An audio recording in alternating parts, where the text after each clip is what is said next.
اللہ تعالیٰ نے پھر ایک معاملہ فرمایا کہ فرشتے روزے کا عمل نام اعمال میں لکھتے ہیں، اجر نہیں لکھ سکتے۔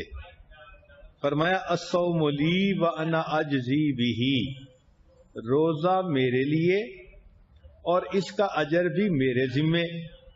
اب جب اجر ہی اللہ نے دینا ہے تو سبحان اللہ وہ کتنا زیادہ ہوگا۔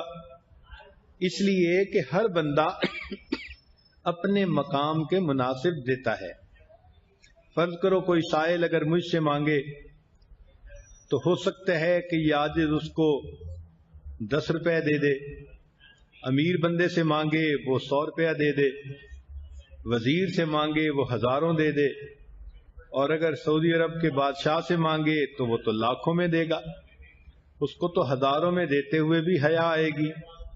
تو جب دنیا کے بادشاہ اپنے مقام کے مطابق دیتے ہیں تو جب اللہ رب العزت نے دینا ہوگا تو وہ کتنا عطا فرمائیں گے۔ کہتے ہیں کہ حاتم طائی کے پاس ایک سائل آیا اور اس نے 5 دینار مانگے، تو حاتم طائی نے اپنے سیکٹری سے کہا کہ اس کو 500 دینار دے دو۔ اس نے کہا جی مانگے تو 5 ہیں۔ تو اس نے جواب دیا کہ مانگنے والے نے اپنے ظرف کے مطابق مانگا اور دینے والے نے اپنے مقام کے مطابق دیا۔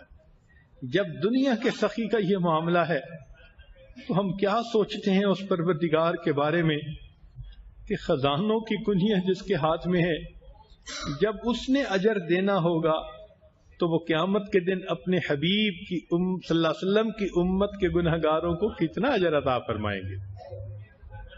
تو واقعی ان تمام باتوں کو معلوم کر کے دل یہ کہتا ہے کہ کرنی تھی مغفرت تو بہانے بنا دیے، جنت میں مومنوں کے ٹھکانے بنا دیے، جس کو چاہے کھینچ لے رحمت میں وہ، جس کو چاہے بھیج دے جنت میں وہ۔